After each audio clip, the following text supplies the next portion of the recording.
Welcome to Shalom World. This is the Gospel of Life series.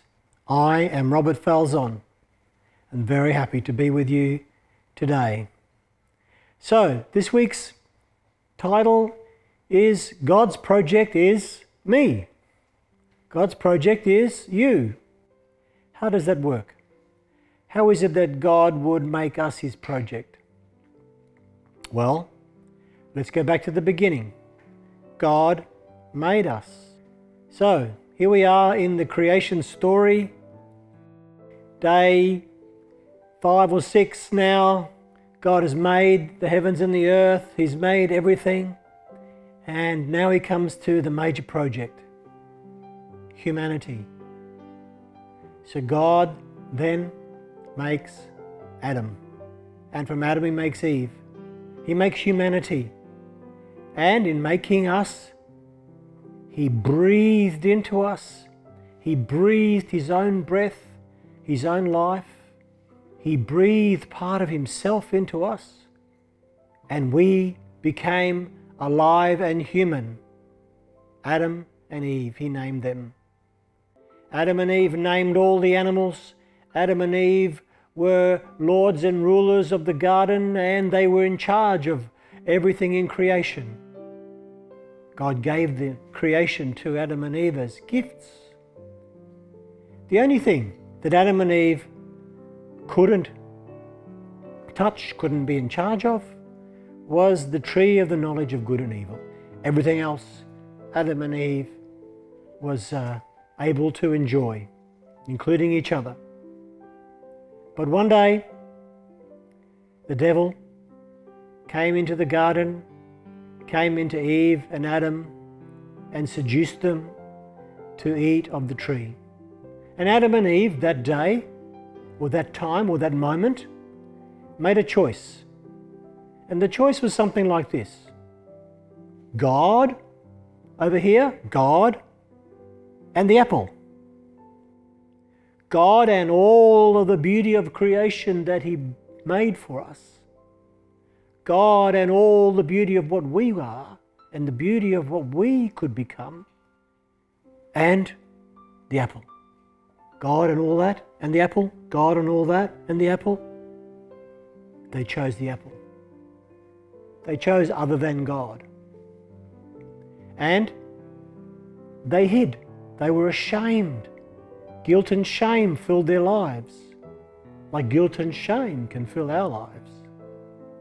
Broken rules, broken relationships, separation from God and each other. Adam and Eve are hiding, and then God came looking for them. I can just see God walking through the garden in the early evening. Adam and Eve, where are you? I'm looking for you. No Adam and Eve. God knew something was wrong. God knew something had happened. Man and woman, humanity, chose other than God. How about that? So fast forward now, 2017. Here I am, Robert Falzon. I still make those decisions, don't you? I choose sometimes not for God, but for something else. Not for the beauty of what God is, not for the beauty of his creation, not for beauty of his relationship, but something else. And I presume you do as well. You don't want to sometimes. You're aware that you're choosing not God, or choosing other than God, or choosing against God, but we still choose, don't we? Nod your head if you agree with me. Yes, we do. And there it is. So God is pursuing you and me as well. God is looking for us, pursuing us, wanting to capture us, wanting to be close to us. But sometimes we are far from God. About 20-something years ago, maybe a little bit more, I looked in the mirror one day, and the person that I saw in the mirror, I didn't like. I had an image and a picture of what I might become, and I wasn't that person. In fact, if you were to take a spectrum of the person that I wanted to become and the person that I was, the distance was great. I looked at myself and I thought, how did I get so far from God? Maybe some of you good people, have somehow or other in the circumstances of your life, the circumstances of your journey, have wandered far from God. I even thought that I was close to God in those days, but I wasn't. I was deceived. I ate from the apple and I was far from God. So the distance between me and God seemed great. As I began to look for God, He found me. As I began to seek God, He found me because He never stopped looking for me. Let's go to a story in the sacred text, in the Gospels. There's a wonderful character called Zacchaeus. One day, Zacchaeus heard that Jesus was coming to his town. Zacchaeus had heard the stories as well of Jesus in other towns. Jesus healing people, Jesus changing lives, Jesus' followers. And as Jesus was coming, the crowd was in the way. He couldn't see Jesus. So Zacchaeus was searching for Jesus. But anyway, Zacchaeus was smart. And he thought, if I run ahead, if I try and predict which way Jesus is going to go, and I can get ahead, I will find a spot and then I will be able to see Jesus. So anyway, Zacchaeus runs down the street, turns right, goes around the corner, climbs up a sycamore tree, climbs up into the tree, sits in the branches and waits for Jesus. Searching for Jesus, now waiting for Jesus. Jesus, Zacchaeus didn't know, was also searching for Zacchaeus. Jesus comes down the street and the crowds and his disciples follow him. Jesus turns the corner, Jesus goes around the other corner, and Jesus is coming in the same street where Zacchaeus was hiding, and Jesus is coming down that street, and Zacchaeus is there and he can see Jesus. And then Jesus stops out the front of the sycamore tree, and Jesus looks straight up at Zacchaeus. So Zacchaeus was looking for Jesus, but before Zacchaeus was even looking for Jesus, Jesus was looking for Zacchaeus. Just like the Father was looking in the garden for Adam and Eve. And Jesus sees Zacchaeus. And Jesus speaks to Zacchaeus before Zacchaeus can make any response to Jesus. And Jesus says, Zacchaeus, come down. Zacchaeus, come down. And Zacchaeus comes out of the tree. Comes out of the tree. And he sees Jesus, and Jesus sees him. That day, revelation came to Zacchaeus. Jesus came to Zacchaeus and saw Zacchaeus, but revelation came to Zacchaeus. Zacchaeus saw himself through Jesus' eyes. Zacchaeus no longer saw everything that was imperfect about himself. He no longer saw everything that was broken and inadequate in himself. He no longer saw all the sin and all the corruption and everything that he did wrong. He saw who he was in Jesus' eyes. Zacchaeus that day began a process of self-discovery. And in the process of self-discovery, he found God. He found Jesus.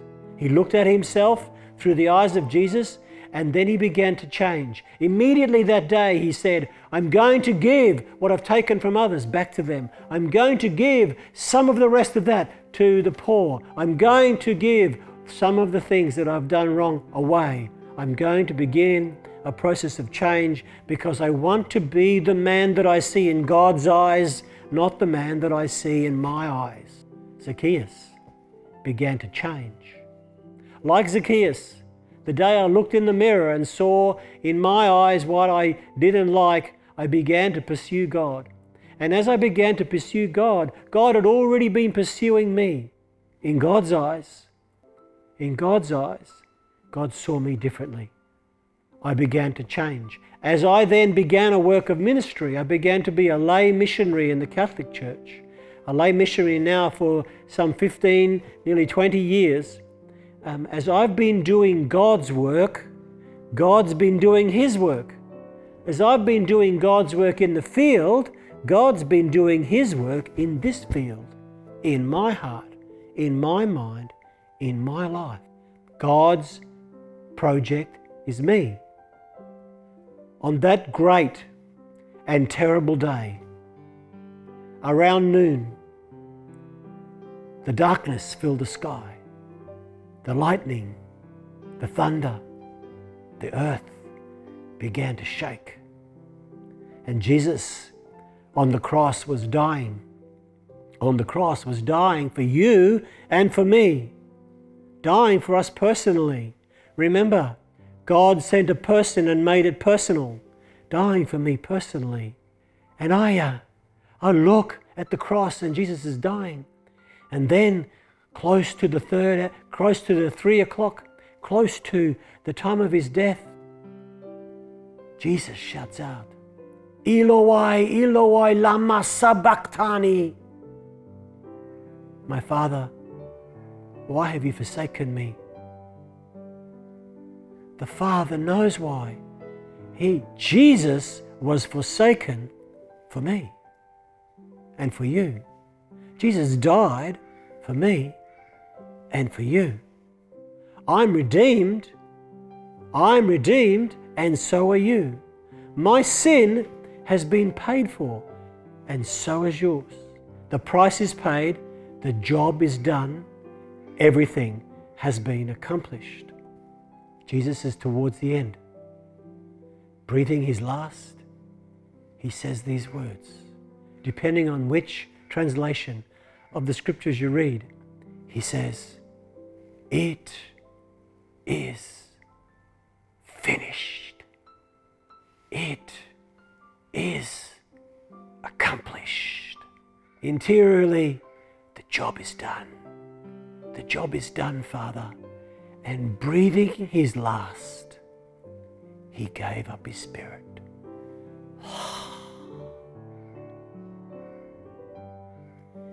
We adore you, O Christ, and praise you, because by your holy cross, you have redeemed the world. We adore you, O Christ, and praise you, because by your holy cross, you have redeemed this world and your world.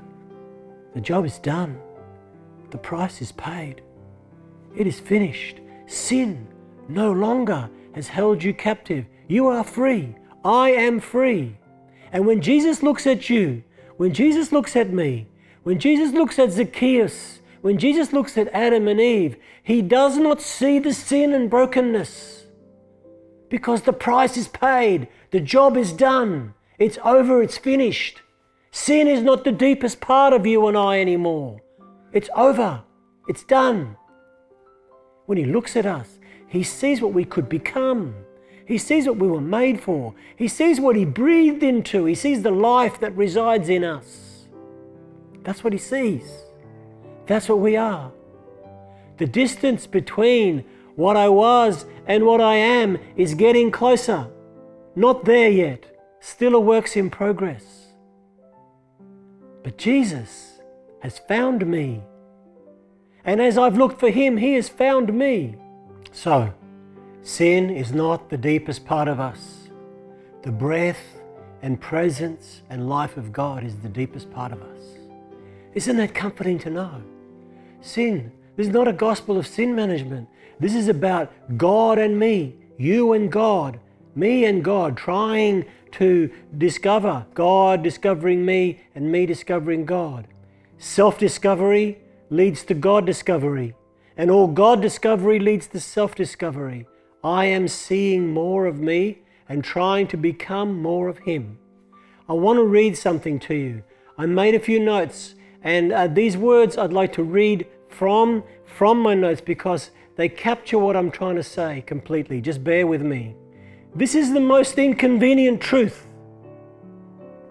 It is really shocking how little Jesus is shocked and surprised by human failings and sin.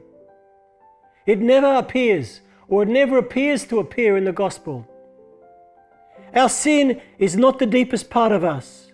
Freedom from this, freedom from attractions, freedom from addictions, freedom from desires, disease, passivity, freedom from loneliness, laziness, lethargy, all these things that are competing for your heart, all these apples from the garden competing for your heart, The price for this has been paid. The job for this has been done. It is finished. Believe it, it's over. What Jesus was thinking on the cross, he was thinking about your freedom. He was thinking about setting you free. The only problem Jesus has with sin is that it gets in the way of you. Sin gets in the way of you. For God to get to you fully, He has to get the sin out of the way. But He's after you anyway. He's after you anyway, and after me. He won't settle for less than you. And nor should you. Nor should you settle for less. Surely. What if we could go after the more in God? The saints showed us the way. The apostle shows us the way. Jesus shows us the way. What if it's possible? What if the impossible is possible? That in God, we could find God, and then God could find us and make us more like Him. Jesus became like us so that we could once again be like Him. We were made in His image and likeness, and once again, yes, you and I, once again, we could become image bearers in this earth. We could become the image and likeness of God in the earth. How about that as a dream? We could. God is with us. God wants this from us. How about it? How about it? Let's do it. I'll tell you a quick story, and then we'll be done for tonight. My daughter's name's Kiara. She's my princess, my only daughter, and I have 3 sons. And we used to go on holidays in a little riverside place called Noosaville. And I would go and sit along the beach, and I would read things and read spiritual books and wear my floppy hat and sit on the sand at the beach. And near where I sat, there was a jetty that ran out into the water. And one year when my daughter was, 7, something like that, young and little, she came to me and said, "Daddy, I'd like to jump off the jetty, jump into the water." And that year she was a bit frightened and didn't jump. The next year she came, "Daddy, I'm a bit bigger now, I'd like to jump off the jetty into the water." And I said, "Darling, you could do this. Go and jump off the jetty." So as she walked out to the edge of the jetty, she looked into the water, and there was this eagle ray, a little stingray. And she didn't jump that year because she was afraid. But then the next year, maybe when she was 9 or 10, she came to me and said, "Daddy, I'm going to jump off the jetty. I really want to jump off the jetty. This time I really want to do this." She said, "Will you come with me? Will you come to the jetty and hold my hand, and I'll feel safe and I will jump?" Wow. I said, "Okay, darling." So I walked out to the jetty, stood at the end of the jetty, holding her hand, her little nervous hand going backwards and forwards. And then she said, I'll count 1, 2, 3, and on 3 we'll both jump into the water holding hands. And then she started, she goes, 1. Then she turns to me and says, "Daddy, don't trick me. I'm gonna hold your hand and you're gonna hold my hand. We're gonna jump into the jetty. Jump off the jetty into the water." And then we go, 1, 2, 3. We both run down to the edge, jump off the jetty into the water. I splash and sink to the bottom. She comes out of the water. I did it. I swim back to the beach. Then she runs around to the jetty again, gets back on the jetty and runs and jumps off the jetty again. And then after the 2nd or 3rd time, she goes looking for friends, and the friends go running and jumping off the jetty. She becomes a jetty evangelist. And then the boys turn up, and I get really interested in what's going on. The story means something. The story means, are we going to allow ourselves to be little, to be frightened, to be held back by our weakness and sin?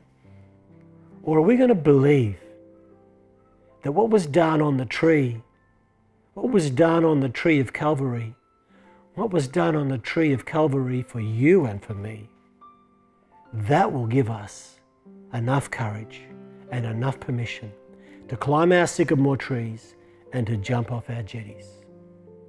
How about we give it a go? How about we give God a go? Let's do that.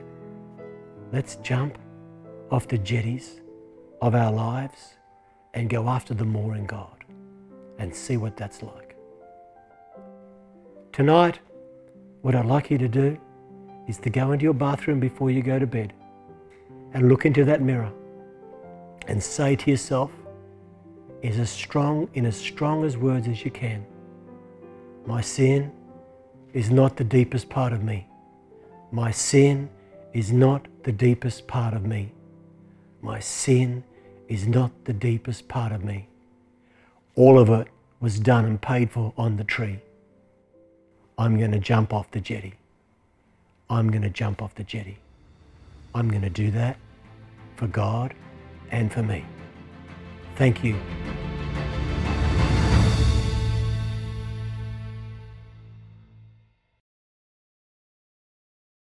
Shalom World brings to you the Catholic faith in all its different dimensions. It can be a faith to inspire you in your own living of your Catholic life in society.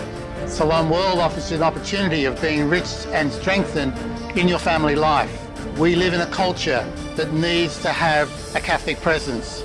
We live in a culture that needs to be evangelized by the presence of Catholic teaching and the inspiration to live according to our Catholic way of life. I recommend to you to be involved in the work of Shalom World. May the Lord bless you and bless the work of Shalom World. In the name of the Father, and of the Son, and of the Holy Spirit. Amen. Shalom World, God's own channel.